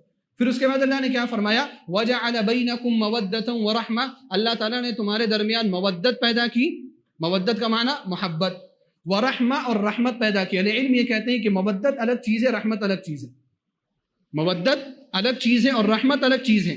محبت کے ساتھ گھروں کو چلانے کی کوشش کرنی چاہیے۔ اب محبت کے ساتھ اگر گھروں کو چلانے کی کوشش کریں گے تو اس کا نتیجہ کیا ہوگا آپ دیکھیں، اگر شوہر کو بیوی سے محبت ہے اور بیوی کو شوہر سے محبت ہے، بے انتہا محبت ہے، تو گھر میں اگر کچھ چیز کی کمی بھی ہو جائے نا تب بھی ان کے درمیان اختلافات نہیں پیدا ہوں۔ اگر محبت ہے تو محبت کے نام پر بہت ساری چیزیں چلتی رہیں گی، لیکن یہ زیادہ نہیں ہوتا، یہ بہت کم ہوتا ہے۔ محبت کے ساتھ بہت کم گھر چلتے ہیں۔ شادی جب ہوتی ہے، نئی شادی، شروع میں محبت رہتی ہے، اللہ رب العالمین ہر شادی شدہ جوڑوں کے درمیان محبت کو باقی رکھے، میری تو یہی دعا ہے۔ لیکن حقیقت میں ایسا ہے کہ جب شادی ہوتی ہے شروع کے کچھ مہینوں میں یا کچھ سالوں میں محبت رہتی ہے، لیکن اس کے بعد محبت نہیں رہتی، تو محبت کی بنا پر بہت کم گھر چلتے ہیں۔ اگر آپ کا گھر محبت کی بنا پر چل رہا ہے، آپ کو اپنی بیوی سے بے انتہا محبت، آپ کی بیوی کو آپ سے بے انتہا محبت، اور بڑے خوش نصیب آدمی، بہت خوش نصیب ہیں، اور بڑے بڑے مسائل آپ لوگ آسانی سے حل کر لے جائیں گے، لیکن ہمیشہ یہ ہوتا نہیں۔ اس کی ایک مثال میں دیتا ہوں، عمر بن خطاب رضی اللہ تعالیٰ عنہ کے زمانے سے جو واقعہ میں پیش کر رہا ہوں، اس واقعے کو امام بخاری رحمہ اللہ نے اپنی کتاب التاریخ الکبیر میں، یعقوب بن سفیان الفسوی رحمہ اللہ نے اپنی کتاب المعرفہ والتاریخ میں، ابن جریر الطبری رحمہ اللہ نے اپنی کتاب تہذیب الآثار میں اس واقعے کو ذکر کیا ہے۔ واقعہ یوں ہے کہ عمر بن خطاب رضی اللہ تعالیٰ عنہ کے زمانے میں ایک شخص تھے، ان کو ابن ابی عرضہ کے نام سے جانا جاتا تھا، ابن ابی عذرا یا ابن ابی عرضہ، ابن ابی عذرا کے نام سے جانا جاتا تھا۔ ابن ابی عذرا کا معاملہ یہ تھا کہ ان کی جہاں بھی شادی ہوتی تھی نا، تھوڑے دنوں کے بعد بیوی الگ ہو جاتی تھی، یا تو خلا کا مسئلہ پیش آ جاتا تھا یا تو طلاق کا مسئلہ پیش آ جاتا تھا۔ اب جب کئی بار ایسا ہوا تو ابن ابی عذرا کا نام خراب ہو گیا مارکیٹ میں۔ اب لوگوں نے یہ کہنا شروع کر دیا کہ ابن ابی عذرا کے پاس کوئی بیوی ٹکتی نہیں ہے، کمی اسی کے اندر ہے، خامی اسی کے اندر ہے، اس کے پاس کوئی بیوی ٹکتی نہیں ہے۔ اب جب یہ مشہور ہوا تو اب کوئی ان کو لڑکی دینے کے لیے بھی تیار نہیں، بیچارے بڑے پریشان۔ تو انہوں نے ایک حل سوچا اس کا کہ اس کو میں ایک طریقے سے حل کرنے کی کوشش کروں گا۔ وہ عبداللہ بن ارقم رضی اللہ تعالیٰ عنہ کے پاس گئے، جو صحابی ہیں۔ ان کے پاس جا کر کے انہوں نے کہا کہ میں چاہتا ہوں کہ آپ میرے گھر آئیں، اور آپ میرے گھر اس طرح سے آئیں کہ میری بیوی کو پتہ نہ چلے، اور آپ سنیں کہ میری بیوی مجھے کیا بولتی ہے، تاکہ آپ لوگوں کو آ کر کے بتا سکیں کہ میرے یہاں جو خلا اور طلاق کے مسائل ہو رہے ہیں میرے گھر کے اندر، وہ خلا اور طلاق کے مسائل اتنے زیادہ کیوں ہو رہے ہیں۔ میں چاہتا ہوں کہ آپ اس چیز کو سنیں اور اس چیز کو آپ لوگوں کے سامنے بیان کریں۔ چنانچہ عبداللہ بن ارقم رضی اللہ تعالیٰ عنہ کو انہوں نے بلایا، اور دروازے کے پیچھے کہیں پر انہوں نے ایسی جگہ پر کھڑا کر دیا کہ بیوی کو ان کی آمد کی بھی اطلاع نہیں تھی اور ان کی موجودگی کی بھی اطلاع نہیں تھی۔ عبداللہ بن ارقم رضی اللہ تعالیٰ عنہ سن رہے تھے، اپنی بیوی کے پاس گئے۔ اپنی بیوی کے پاس جا کر کے انہوں نے کہا کہ تم مجھ سے محبت کرتی ہو یا نفرت کرتی ہو؟ اب بیوی کے سامنے جا کر کے اچانک یہ سوال کرنا، بیوی بھی پریشان کہ کیا ہو گیا، ان کو آتے ہی ایسا سوال کر رہے ہیں۔ لیکن انہوں نے کہا ہو سکتا ہے اسے پہلے کے معاملات ہوئے ہوں اور بیوی نے کہا ہو کہ میں آپ کو پسند نہیں کرتی ہوں، اس وجہ سے انہوں نے یہ سوال کیا تھا کہ تم مجھ سے محبت کرتی ہو یا نہیں کرتی ہو، تم مجھ سے محبت کرتی ہو یا نفرت کرتی ہو؟ تو اس نے بیوی نے پہلے جواب نہیں دیا۔ پھر ابن ابی عذرا نے کہا کہ میں اللہ کی قسم دے کر کے کہتا ہوں کہ تم مجھے بتاؤ کہ تم مجھ سے نفرت کرتی ہو یا نہیں کرتی ہو۔ تو جب اللہ کی قسم دے کر کے انہوں نے کہنے کو کہا تو ان کی بیوی نے کہہ دیا کہ میں تم سے نفرت کرتی ہوں، میں تم سے محبت نہیں کرتی ہوں۔ اب اتنا سننا تھا کہ وہ باہر نکل کر کے آئے اور عبداللہ بن ارقم رضی اللہ تعالیٰ عنہ سے کہا، سنا آپ نے کیا کہا اس سے؟ میری بیوی نے کیا کہا سنا آپ نے؟ وہ بیوی مجھ سے محبت نہیں کرتی، مجھ سے نفرت کرتی ہے۔ اب ایسی بیوی کے ساتھ گزارا کیسے ہوگا؟ ہو سکتا ہے یہ چند دن رہے گی میرے پاس، جب یہ مجھ سے نفرت کرتی ہے تو یہ میرے ساتھ نہیں رہ سکتی، یا تو یہ خلا لے کر کے الگ ہو جائے گی یا کبھی معاملہ خراب ہوگا، میں طلاق دے کر کے اس کو الگ کر دوں گا۔ انہوں نے کہا کہ ایسی میری ساری بیویوں کے ساتھ ایسی معاملات ہوئے، اور اسی بنا پر خلا اور طلاق کے مسائل ہمارے یہاں زیادہ ہیں۔ چنانچہ یہ ابن ابی عذرا جو ہے عبداللہ بن ارقم رضی اللہ تعالیٰ عنہ کو لے کر کے عمر بن خطاب رضی اللہ تعالیٰ عنہ کے پاس پہنچے اور ان کو جا کر کے یہ واقعہ سنانے کی کوشش کی تاکہ امیر المؤمنین کو، خلیفۃ المسلمین کو یہ بات پتہ ہو کہ میرے گھر میں کیا معاملات چل رہے ہیں۔ عبداللہ بن ارقم رضی اللہ تعالیٰ عنہ کو گواہ بنا کر کے لے کے گئے اور پورا معاملہ ان کے سامنے بیان کیا۔ عبداللہ بن ارقم رضی اللہ تعالیٰ عنہ نے بھی کہا کہ میں نے اپنے کانوں سے سنا ہے کہ اس کی بیوی نے کہا ہے کہ یہ بیوی ان سے محبت نہیں کرتی ہے بلکہ نفرت کرتی ہے۔ عمر بن خطاب رضی اللہ تعالیٰ عنہ نے بیوی کو بلایا، عورت کو بلایا کہ لاؤ اس کو بھی حاضر کرو۔ عمر بن خطاب رضی اللہ تعالیٰ عنہ نے پہلے اس سے مسئلہ پوچھا، اس سے کہا کہ کیا ایسا ہی ہے جو یہ بتا رہے ہیں اس طرح کی باتیں، کیا یہ سب صحیح باتیں ہیں؟ تم نے کہا ہے کہ تم ان سے نفرت کرتی ہو، محبت نہیں کرتی ہو۔ تو بیوی نے کہا کہ اے امیر المؤمنین، یہ مجھے قسم دلا رہے تھے، یہ کہہ رہے تھے کہ میں قسم دے کر کے یہ بات آپ کے سامنے میں ایک قسم دے کر کے یہ بات کہوں، انہوں نے مجھے قسم دلایا، مجھے جھوٹ بولنے میں اللہ رب العالمین کا خوف ہوا، اس لیے میں نے سچ سچ ان کے سامنے بول دیا۔ اب اللہ رب العالمین تو جانتا ہے نا میرے دل کے حالت کو، اگر میں ان سے محبت نہیں کر رہی ہوں اور میں نے کہہ دیا میں محبت کرتی ہوں تو یہ جھوٹ ہے۔ افاکذب یا امیر المؤمنین، اس نے کہا کہ اے امیر المؤمنین، کیا میں جھوٹ بولوں؟ اللہ رب العالمین کی قسم دینے کے باوجود بھی میں جھوٹ بولوں؟ عمر بن خطاب رضی اللہ تعالیٰ عنہ نے اس وقت جو جملہ کہا وہ مجھے بیان کرنا ہے اصل۔ انہوں نے کہا نعم فکذبی، ہاں جھوٹ بول دیا کرو ایسی جگہ پر، چاہے کوئی اللہ کی قسم دے کر کے کہنے کو کہے، چاہے کوئی کیسے بھی کہے۔ اگر آپ کا شوہر آپ سے یہ کہہ رہا ہے کہ آپ اس سے محبت کرتی ہو یا نہیں کرتی ہو، آپ کہہ دو کہ میں اس سے محبت کرتی ہوں، کبھی نہ کبھی تو محبت کا جذبہ پیدا ہوگا نا، اور ان حالات میں تم اللہ رب العالمین کیا جھوٹی نہیں ہوگی۔ نعم فکذبی، اور اس کے بعد آپ نے فرمایا لو کانت احداکن لا تحب احدا لا تحدثه بذلك، اگر تم میں سے کوئی عورت کسی بھی شوہر سے یعنی اپنے شوہر سے محبت نہیں کرتی تو کبھی بھی اپنے شوہر کو یہ نہ بتائے کہ میں تجھ سے محبت نہیں کرتی۔ اگر محبت نہیں کرتی یہ تم نے کہہ دیا تو کبھی بھی تمہارا رشتہ آگے بڑھ ہی نہیں سکتا۔ اور اس کے بعد آپ نے کہا عمر بن خطاب رضی اللہ تعالی عنہ نے فإن أقل البيوت الذي يبنى على الحب، بہت کم گھر ایسے ہوتے ہیں جو محبت کی وجہ سے چل رہے ہوتے ہیں، بہت کم گھر ایسے ہوتے ہیں جو محبت کی وجہ سے چل رہے ہوتے ہیں۔ تجربے کی بات ہے، یہ خلیفۃ المسلمین کی بات ہے، یہ امیر المؤمنین کی بات ہے۔ فإن أقل البيوت الذي يبنى على الحب، بہت کم گھر ایسے ہوتے ہیں جو محبت پر چل رہے ہوتے ہیں۔ وَلَكِنَّ النَّاسَ يَتَعَاشَرُونَ بِالْإِسْلَامِ وَالْإِحْسَانِ، لوگ جو زندگیاں گزارتے ہیں وہ اسلام کو سامنے رکھ کر کے، احسان کو سامنے رکھ کر کے، اسلامی تعلیمات کو سامنے رکھ کر کے زندگیاں گزارتے ہیں۔ پتہ کیا چلا کہ زندگی محبت سے چلے ایسا ضروری نہیں ہے، آپ کو رحمت سے بھی چلانی پڑے گی زندگی۔ مودت سے چل رہی ہے، محبت سے چل رہی تو ٹھیک ہے، لیکن اگر محبت سے نہیں چل رہی ہے تو رحمت سے چلاؤ۔ رحمت کا معنی کیا ہے کہ آپ انسان ہونے کے ناحیے سے دوسرے کے اوپر رحم کرو، اپنا ساتھی ہونے کے ناحیے سے دوسرے کے اوپر رحم کرو۔ آپ کا کوئی دوست ہوتا ہے کیا دوست آپ کے ساتھ رہتے ہوئے کبھی گڑبڑ نہیں کرتا؟ کبھی آپ کو تکلیف نہیں دیتا؟ آپ کا دوست آپ کو تکلیف دیتا ہے یا نہیں دیتا؟ پھر بھی آپ اس کی تکلیف کو برداشت کر لیتے ہیں، کوئی حل نکال کر کے پھر آپ اس کے ساتھ دوسرے دن پھر چائے پینے نکل جاتے ہیں آپ۔ تو جب آپ اپنے دوست کی جانب سے آنے والی تکلیفوں کو برداشت کر لیتے ہیں، کیوں؟ رحمت کی وجہ سے، تو بیوی کی جانب سے آنے والی تکلیف کو یا شوہر کی جانب سے آنے والی تکلیف کو بیوی کیوں نہ برداشت کرے؟ مودۃ و رحمہ، اس لیے اللہ سبحانہ وتعالیٰ نے فرمایا کہ تمہارے درمیان اللہ رب العالمین نے مودت رکھی ہے اور رحمت کا جذبہ رکھا ہے۔ اور یہ رحمت کا جذبہ کیا ہے؟ اسلام کے وہ اصول ہیں جو اللہ سبحانہ وتعالیٰ نے زندگی گزارنے کے اصول بیان کیے۔ انہی اصول کے حساب سے انسان اگر زندگی گزارے گا تو اس کی زندگی بہتر ہوگی، اور اگر انہی اصول کے حساب سے زندگی نہیں گزارے گا تو کبھی بھی اس کی زندگی بہتر نہیں ہو سکتی۔ اب وہ اصول کیا ہیں؟ اب وہ ایک لمبی بحث ہے جس کو آپ نے سنا ہے اور آپ سنتے بھی رہتے ہوں گے کہ اللہ کے رسول صلی اللہ علیہ وسلم نے شوہروں کے حقوق کو بھی بیان کیا ہے، بیویوں کے حقوق کو بھی بیان کیا۔ ہم اور آپ ان حقوق کو جانیں، ایک ایک حق کو پڑھیں اور ان حقوق کو ادا کرنے کی کوشش کریں۔ ان حقوق کے بارے میں آپ نے بہت ساری باتیں سنی ہوں گی، لیکن ایک آخری بات کہہ کر کے میں اپنی بات ختم کروں گا کہ یہاں پر اللہ کے رسول صلی اللہ علیہ وسلم نے شوہر کے حقوق بیان کی اور بیوی کے حقوق بیان کیے۔ شوہر یہ چاہتا ہے کہ بیوی کے اوپر جو حق ہے وہ بیوی ادا کرے، اور بیوی کیا چاہتی ہے کہ شوہر کے اوپر جو حق ہے وہ شوہر ادا کرے۔ لڑائی یہیں پر ختم نہیں ہوتی، لڑائی یہیں پر ختم نہیں ہوتی۔ بیوی اپنے مطالبے کرنے کے لیے آ جاتی ہے، پھر شوہر اپنے حقوق کے مطالبے اس کے اوپر ڈالتا ہے۔ اگر شوہر کوئی کام کرنے کو کہہ رہا ہے، اطاعت کرنے کو کہہ رہا ہے اور اطاعت نہیں کرتی، تو شوہر کیا بولتا ہے کہ تم کو معلوم ہے نا کہ میرا حق تمہارے اوپر کیا ہے کہ تم میری اطاعت کرو۔ تو پھر بیوی بھی بولتی ہے کہ میرا حق تمہیں نہیں معلوم ہے کہ تمہارے اوپر کیا ہے۔ لڑائی یہاں پر شروع ہو جاتی ہے اور یہیں سے لڑائی آگے بڑھتی چلی جاتی ہے، لڑائی کو یہیں پر ختم کری۔ وہ آخری بات جو میں کہنا چاہ رہا ہوں وہ یہ کہ اللہ سبحانہ و تعالیٰ نے ہمارے نبی جناب محمد رسول اللہ صلی اللہ علیہ وسلم نے مختلف لوگوں کے حقوق کو بیان کیا، مختلف انسانوں کے حقوق کو بیان کیا۔ ہمارے اوپر بہت سارے، اللہ کا تو حق ہے ہی، رسول صلی اللہ علیہ وسلم کا تو حق ہے ہی، اس کے علاوہ بہت سارے انسانوں کا حق ہے۔ اب ان حقوق کے تعلق سے سب سے بہتر طریقہ کیا ہے کہ انسان اپنے اوپر جو ذمہ داریاں ہیں ان ذمہ داریوں کو ادا کرتا رہے۔ ہمارے اوپر جو حق ہے نا دوسروں کا، ہم ان حقوق کو ادا کرتے رہیں، اور دوسروں کی جانب سے جو ہمارے لیے حق آنے والے ہیں ان حقوق کو اللہ سبحانہ و تعالیٰ کے سپرد کر دیں۔ ہمارے ہاں لڑائی اس وجہ سے نہیں تھمتی کیونکہ ہم اپنے حقوق کے مطالبے پر رہتے، ہمارے اوپر کیا ذمہ داری ہم اس کو ادا نہیں کرنا چاہتے۔ یہ میں مخاطب ہوں شوہروں سے بھی اور میں مخاطب ہوں بیویوں سے بھی۔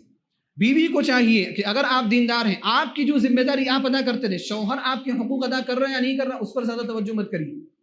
آپ شوہر ہیں، آپ بیوی کے حقوق کو ادا کرتے رہے، بیوی آپ کے حق کو ادا کر رہی ہے یا نہیں کر رہی ہے آپ اس پر توجہ مت کریے، آپ اس کو لے کر کے مت بیٹھ جائے، کیونکہ اگر آپ اس طرح سے باتیں کریں گے تو کبھی بھی جھگڑا ختم نہیں ہوگا۔ اللہ کے رسول صلی اللہ علیہ وسلم نے ایک اصول دے دیا، اپنے حق کو ادا کرو، جو اپنی ذمہ داری ہے وہ ادا کرو، دوسروں کی جانب سے جو حق آنے والے وہ اللہ رب العالمین سے مانگو۔ صحیح مسلم کی روایت ہے، اللہ کے رسول صلی اللہ علیہ وسلم نے بیان فرمایا، یہ خلافت کے تعلق سے ہے، امارت کے تعلق سے، حکومت کے تعلق سے۔ آپ صلی اللہ علیہ وسلم نے فرمایا کہ آگے چل کر کے حالات بہت زیادہ خراب ہو جائیں گے، آگے چل کر کے تم بہت زیادہ، صحابہ کرام کو مخاطب کیا کہ بہت غلط چیزیں تم دیکھو گے، غلط فیصلے دیکھو گے، اور عہدوں پر ایسے ایسے لوگوں کو فائز ہوتے دیکھو گے جو عہدوں کے مستحق نہیں ہوں گے، وہ لوگ بھی عہدوں پر فائز ہوں گے۔ ایسی صورت میں تمہیں اچھائی کے ساتھ زندگی گزارنی ہے۔ صحابہ کرام نے پوچھا فما تأمرنا یا رسول اللہ، اے اللہ کے رسول صلی اللہ علیہ وسلم ایسی صورت میں آپ ہمیں کیا حکم دیتے ہیں، ہمیں کیا کرنا چاہیے؟ آپ صلی اللہ علیہ وسلم نے فرمایا ادوا الذی علیکم وصلوا اللہ حقکم، تمہارے اوپر جو ذمہ داری ہے تم اس کو ادا کر دینا، اور حاکم کی جانب سے تمہارا جو حق آنے والا ہے اس کی دعا تم کس سے کرنا؟ اللہ سبحانہ و تعالیٰ سے کرنا۔ یہ اصول صرف حکومت کے ساتھ خاص نہیں ہے، یہ اصول ہر سماجی معاملات کے ساتھ ہے۔ ہر سماج ایسے ہی چل سکتا ہے کہ آپ اپنی ذمہ داریاں ادا کریں۔ اب رشتہ داری کے مسائل کو دیکھ لیں، آپ رشتہ داروں کے حقوق کو ادا کریں، رشتہ دار آپ کے حقوق ادا کر رہے ہیں یا نہیں کر رہے ہیں آپ اس کی پرواہ نہ کریں۔ یہ مت کہیں کہ وہ فلاں رشتہ دار میرے ساتھ اچھا نہیں کرتا تو میں اس کے ساتھ اچھا کیسے کروں۔ اسی وجہ سے نا ہمارے یہاں رشتہ داروں کے مسائل بھی نہیں ختم ہو رہے، ہمارے یہاں گھروں کے مسائل بھی نہیں ختم ہو رہے، بیویوں کے مسائل بھی نہیں، شوہروں کے مسائل بھی ختم نہیں ہو رہے۔